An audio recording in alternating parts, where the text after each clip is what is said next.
I don't know how you've come this morning. I don't know what is beating within you. I don't know whether you've come this morning feeling that life is just, that weight of life is weighing you down, or whether you've come feeling exalted, and maybe if you've done some exams, I don't know if there's anybody here who's been doing exams, but I remember a long time ago, you waited in great nerves for the little letter to come through the postbox. And in my case, it was moderately good news. Not totally good news, as I tried to achieve my O-level in forestry when I was about 16. Well, that's just... it wasn't forestry at all. I failed forestry. Let me read you these words which I picked up. It is in our brokenness that God is born. It is in the midst of our trials that God comes.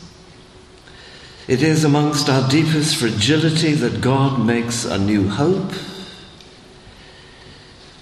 It is where power is evil and life is abused that God establishes newness, and we are reminded again that the birth stories of the Bible speak often, as indeed the whole essence of the New Testament speaks of a new beginning, a refreshed hopefulness in the risk and uncertainty into our world God comes. We were not intended to be broken. We were not meant to be divided from God and separated from one another.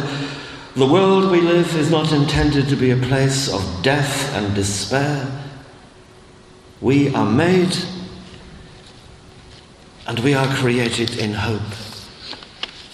Second World War, Stuttgart. The Allied bombs had come. Houses and churches in ruins, and there was a pastor. Everything he had was destroyed in that night in terms of his house, his belongings. All he had on one day was what he was wearing. And he makes his way along the street. And there's a large hole.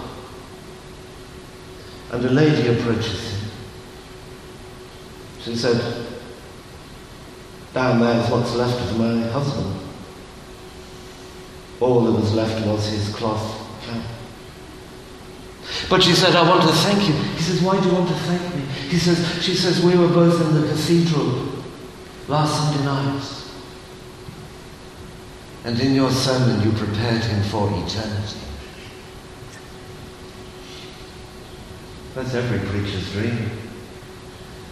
Preparing people for eternity. April 1992. 70,000 people. It's Wembley Stadium. It's a memorial concert for Freddie Mercury, the lead singer of the band called Queen. Thank you, Tony. No, his real name is Freddie Barbosa. Well, there you go. There's something you all learned this morning. Freddie Barbosa. I did not even know that. Freddie Mercury was Egyptian.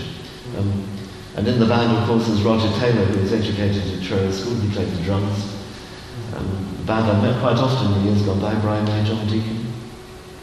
But at that particular occasion in April 1992, there was a sudden hush in the stadium.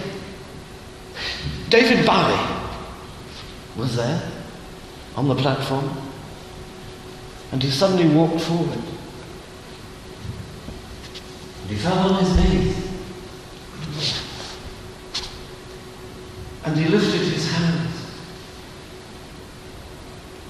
The stadium was hushed. People wondering what was happening. Why was David Bowie kneeling?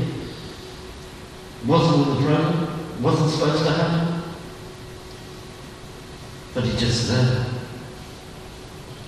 And he said, "Our Father, which art in heaven, hallowed be thy name." And he recited the Lord's Prayer from beginning to end. Afterwards, there was much discussion asking why did he do it? Why did he say the Lord's Prayer? Why? David Bowie? Was he a Christian?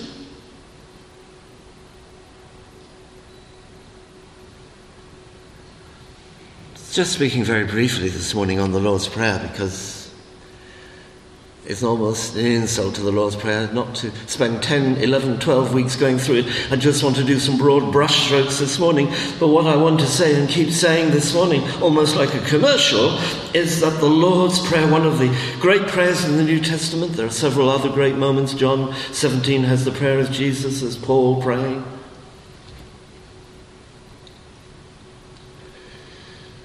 I want to say that the Lord's Prayer is about your life. The Lord's Prayer is about my life. The Lord's Prayer takes us from beginning to end, traveling through our lives from the moment we enter the world to the moment we go in glory, hopefully.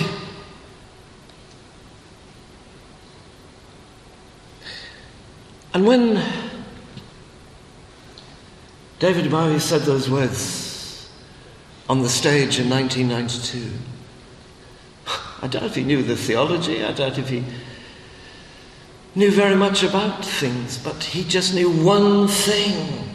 And it was such an important thing to know, that when you are in distress, when things are falling apart, when you don't know where to turn, when you're like that German pastor, when you're like me many, many years ago, outside a hospital in London, waiting and having to wait, because it would take time for what they had done to see whether it was going to achieve what they hoped. Waiting on a pavement, looking up a long street at 2 a.m. in the morning. When I'm tossing and turning and I don't know where life is taking me, it's never wake up at 3 if you cannot help it, as you know. It's a dangerous time. A dangerous time. What can you do, my friends?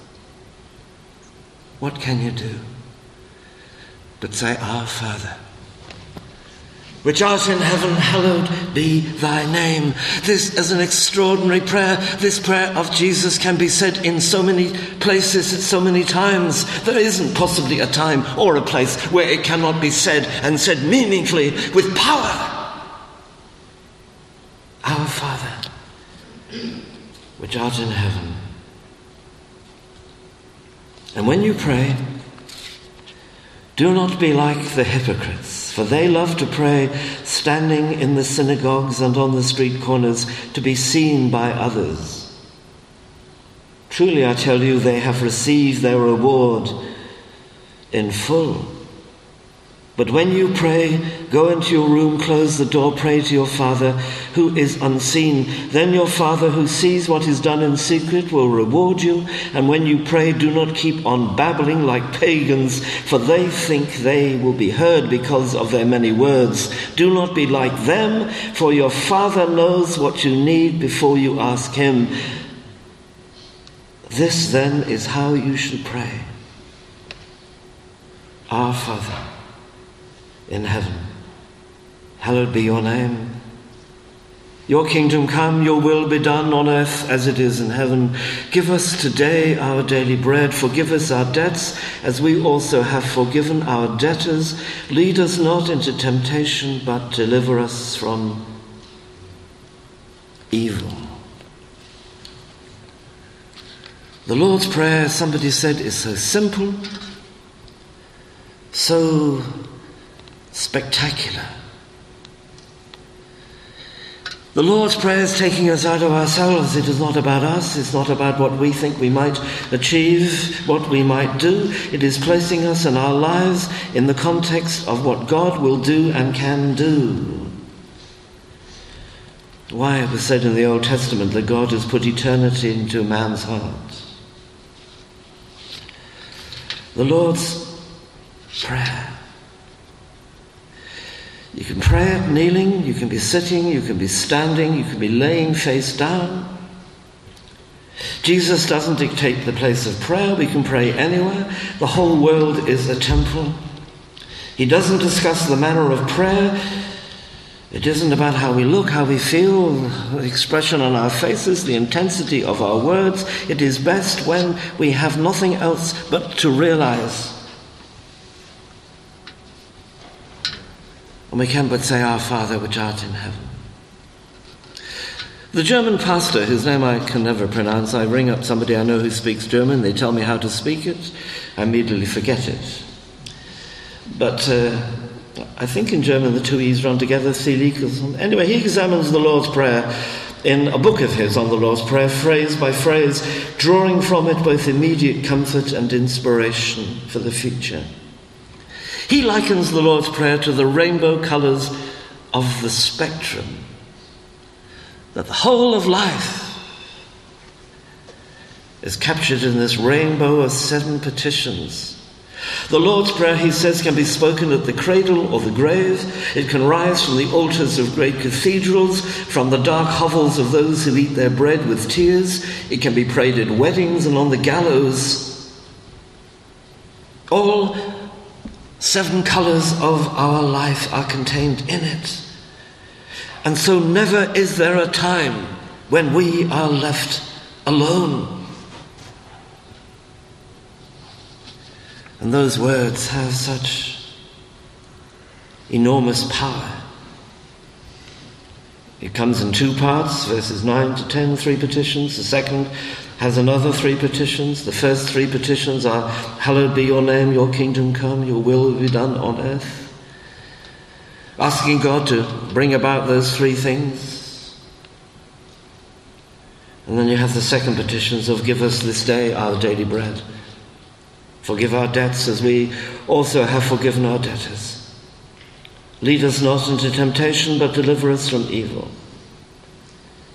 And if you say the Lord's Prayer and think carefully about it, you can feel the mood, the passion. You can see the difference, feel the difference between the 2 halves. The first 3 petitions are about God's name, God's kingdom, God's will. And the last 3 are about our food, our forgiveness, and our holiness. The first 3 call us to our personal life at a practical level. But in the end of the day, the great designs of God are first and mainly about God. Somebody has said, my heart's desire is to be used by God for the hallowing of his name and the coming of the kingdom, the doing of his will. To that end, I pray, give me daily bread, give me health, forgive my debts, give me hope, deliver me from evil, give me holiness. The Lord's Prayer. What I want us to do, and I'm going to be brief this morning, I get conscious sometimes, and forgive me if I make assumptions, but sometimes, when we say the Lord's Prayer, I sometimes feel in worship people are either waiting for it or it comes, and maybe we mumble it away.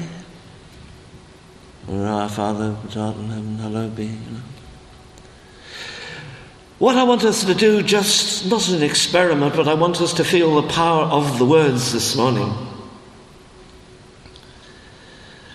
What I want us to do is to say the Lord's Prayer in a moment.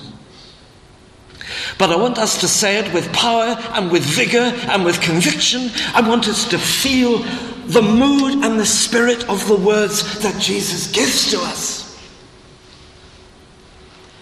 So we're not saying, oh, well, here we go. This is where it comes in the service as we turn over the pages to what we think might be coming next or the next hymn. Just want you to do this. Not trying to be clever, not trying to be different. So I want us to say the Lord's Prayer. We can do it sitting, and then we can stand and say it. But I want us to say it this morning with power, power, yes. So, we say it in the traditional form. Think of it. I'm saying about my life. I'm saying where I am, I'm saying, here I am. I'm living in this place where God has put me. Here I am with my life. Here I am with this community. Here I am with this community of believers, of Christians. Here am I in this town. And I want everybody, as far as Ludgvan, as far as Paul, as far as wherever. My other idea, which I won't ask you to do, my sudden idea would be to get us all together and to march up the street, but then maybe there'd be nobody around. What we could be saying to every door, every window, every house. So say with me, Our Father, which art in heaven, hallowed be thy name. Thy kingdom come, thy will be done, on earth as it is in heaven. Give us this day our daily bread. And give us our trespasses, as we forgive those who trespass against us. And lead us not into temptation, but deliver us from evil. For thine is the kingdom, the power, and the glory, forever and ever. Amen. The German pastor says these other words: take Bethlehem and Golgotha out of this world, and the cry of God will be silenced, and praying becomes meaningless. Then every one of us and our children and our children's children are doomed to be lonely centuries in the lonely night, listening to the furtive, disquieting footsteps, and never finding out who it is. Take Bethlehem and Golgotha out of this world. There he is in the midst with this woman. There he is writing his words. The bombs are falling. The buildings are destroyed. He has little left. But he writes, take Bethlehem and Golgotha. The pain and the suffering out of this world, and the cry of God will be silenced, and praying becomes meaningless. Then every one of us and our children and our children's children are doomed to be lonely centuries in the lonely night, listening to furtive, disquieting footsteps, and never finding out who it is. In a moment we're going to sing again, but can I ask you to stand? And let's say with that power, thinking of our lives, thinking of this community, thinking of our nation, thinking of our world, thinking of the pain and the misery and the disquiet, the divisions, the separations, the wars, the shouts, the anger, but also think too of those who rejoice in each other's arms, who care for each other, who love for each other. Those are the signs of the kingdom, those at the beds of the dying today, those who are walking the paths, those who are teaching people to walk. Think of my friend whose wife is dying, but he will walk with her frame and try and walk the few steps this morning, and he will be saying, Our Father which art in heaven, because there is nowhere else to go. So we say, Our Father which art in heaven, hallowed be thy name. Thy kingdom come, thy will be done, on earth as it is in heaven. Give us this day our daily bread, and forgive us our trespasses, as we forgive those who trespass against us. And lead us not into temptation, but deliver us from evil. For thine is the kingdom, the power and the glory, now and ever. Amen. We can sit, and the band will make their way. I just pray that David Bowie took those words away and made them central to his life. There were words which were prayed this week at the bedside of Aretha Franklin. If you stay for 11, you'll hear something about Aretha Franklin and her ministry, her words, her music. She had a very mixed life. She did things that perhaps, were very, very dubious. But other moments she knew, and she said she could never escape church. She could never escape Jesus. And at all her concerts, she always sang a gospel song. If you look at all her albums, there is always a gospel song. And she made, of course, 2 terrific albums. One was called Amazing Grace, and the other was One Lord, One Faith. one baptism. For many people, she spoke to them of the gospel of Jesus. May the Lord's Prayer hopefully become more central, if not this morning, as in humbleness I bring you those wonderful words of Jesus. The band are going to sing, we're all going to sing.